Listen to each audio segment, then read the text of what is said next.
Hello बच्चों, आज मैं आप लोगों के लिए महाराष्ट्र बोर्ड कक्षा 9 हिंदी पाठ 4 किताबें लेकर आई हूँ। किताबें जो हमारे रोज़ के जीवन का हिस्सा हैं और हमारे जीवन का सबसे अच्छा दोस्त होता है। तो चलो आज हम पढ़ते हैं किताबें। निम्नलिखित मुद्दों के आधार पर पुस्तकों से संबंधित चर्चा के आयोजन में सहभागी होकर लिखिए। कृति के लिए आवश्यक सोपान। पाठ्येतर पुस्तकें मतलब पाठ से संबंधित जो किताबें होती हैं वो, पुस्तकों का संकलन मतलब कलेक्शन, पुस्तकें किस तरह से हम जमा करते हैं, पुस्तकों की देखभाल, पुस्तकें जब घर में रखते हैं तो हम उन अच्छी तरह से रखी जाती है, सहेज कर रखते हैं, कवर करके रखते हैं। विचार मंथन मीन्स विचार, वाक्य, सुवचन। किताबों में अलग अलग तरह की किताबों में अलग अलग सुवचन हमें अच्छी अच्छी बातें पढ़ने को मिलती हैं। इस पाठ के लेखक हैं कवि गुलजार, जिनका परिचय है। 18 अगस्त 1936 में दीना, झेलम जिला, पंजाब, जो आज का स्वतंत्रता पूर्व भारत का जो पंजाब राज्य है वहाँ में हुआ था। गुलजार जी का मूल नाम संपूर्ण सिंह कालरा है। आप एक कवि, पटकथा लेखक, फिल्म निर्देशक, नाट्यकार होने के साथ साथ हिंदी फिल्मों के प्रसिद्ध गीतकार भी हैं।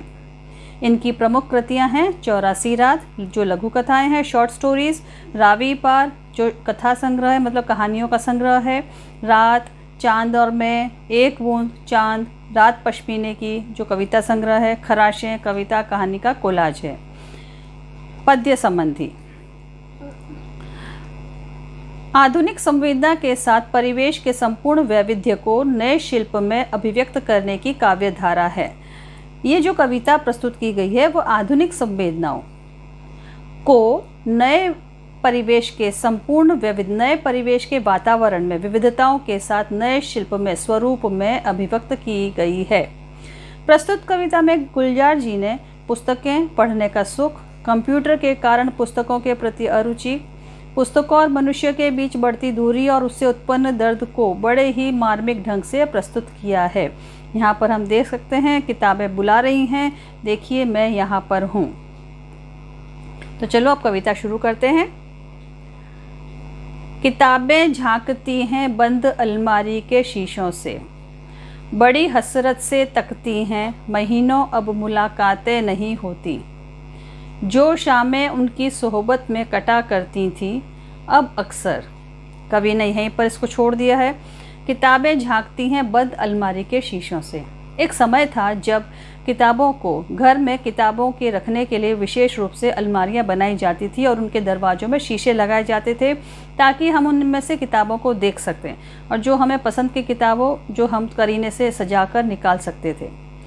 बड़ी हसरत से तकती हैं तो बंद अलमारियों में वो किताबें बाहर इस उम्मीद से देखती हैं कि कोई मुझे निकालेगा। महीनों अब मुलाकातें नहीं होती। अब क्योंकि हमारा सारा कार्यक्रम, सारी पढ़ाई से विशेष संबंधी कार्यक्रम कंप्यूटर, मोबाइल और लैपटॉप पर सीमित हो गए हैं तो अब किताबों से मिलना मुश्किल हो गया है, किताबों से मुलाकात नहीं होती। जो शामें उनकी सोहबत में कटा करती थी अब अक्सर। एक समय था जब व्यक्ति अपना खाली समय किताबों के साथ बैठकर बिताता था। मतलब ये कि किताबों को पढ़ने में, अपने पसंद की विषय की किताबों को पढ़ने में अपना समय व्यतीत करता था। तो किताबें ही उनकी अच्छी सोहबत मतलब संगत में रहती थी। हम अपनी किताबों के साथ दोस्ती करके रखते थे और उनकी संगत में रहते थे। गुजर जाती हैं कंप्यूटर के पर्दों पर, बड़ी बेचैन रहती है किताबें। किताबें यह महसूस, कवि में यह बताना चाह रहा है कि किताबें बड़ी बेचैन रहती हैं। क्यों बेचैन रहती हैं? क्योंकि हमारा सारा समय गुजर जाता है, मतलब बीत जाता है कंप्यूटर के पर्दों को देखने में, स्क्रीन पर देखने में। अब उन्हें नींद में चलने की आदत हो गई है। जो कदरें वो सुनाती थी कि जिनके सेल कभी मरते नहीं थे, वो कदरें अब नज़र नहीं आती घर में। जो रिश्ते वो सुनाती थी उन्हें अब नींद में चलने की आदत हो गई है। मतलब किताबों की तरफ से किताबों की आत्मकथा को व्यक्त करते हुए कवि बता रहे हैं कि अब किताबें सपनों की बात हो गई हैं। किताबें सपनों में दिखाई देती हैं, सपनों में उनको चलने की आदत हो गई है, नींद में चलने की आदत हो गई है। वो कदरें सुनाती थी, मतलब एक समय था जब किताबों का बड़ी कद्र की जाती थी, उनकी मूल्य था, उनका कोई वैल्यू था, कि जिनके सेल कभी मरते नहीं थे, कि घर में किताबों के लिए विशेष सेल मतलब खंड और स्पेशल प्लेस बनाया जाता था और वहाँ पर उन किताबों को रखा जाता था। वो कदरें अब नज़र नहीं आती घर में, वो कदर, वो मान सम्मान अब घर में कहीं नज़र नहीं आता है। जो रिश्ते वो सुनाती थी, मतलब हमारा जो किताबों के साथ रिश्ता था वो एक समय बड़ा ही विशेष रिश्ता था, लेकिन आज यह रिश्ता धीरे धीरे कम होता जा रहा है। वह सारे उधड़े उधड़े हैं, कोई सफ़ा पलटता तो एक सिसकी निकलती है। अब किताबें जिस तरह से पुरानी होने लगती हैं तो उनके पेज, उनके पन्ने सारे उधड़े उधड़े, मतलब पुराने से खुलने जैसे हो जाते हैं। कोई सफ़ा मतलब पेज पलटता, कोई जब हम पेज पलटते हैं, हर एक पुरानी किताब का जब पेज पन्ना पलटा जाता है, सफ़ा मतलब पन्ना, तो उसमें से एक आह निकलती है, सिसकी निकलती है। कई लफ्ज़ों के मानी गिर पड़े हैं, कई शब्दों, लफ्ज़ मतलब शब्द, शब्दों के मानी मतलब मान सम्मान या प्रतिष्ठा अब उनकी उतनी नहीं रह गई है। ऐसा लगता है मानो बिना पत्तों के सूखे टुंड लगते हैं वो सब अल्फाज। जिस तरह से बिना पत्तों के, सूखे पत्तों के वृक्ष के सूखे टुंड लगते हैं, पेड़ों के सूखे टुंड लगते हैं, तो सब शब्दों की भी वही स्थिति हो गई है। आज शब्दों का कोई मतलब नहीं रह गया है, जिन पर अब कोई मानी नहीं उगते। जिस तरह से सूखे टुंड पर कोई हरे पत्ते नहीं उग पाते हैं, उसी तरह से अब इन शब्दों के कोई अर्थ नहीं रह गए हैं।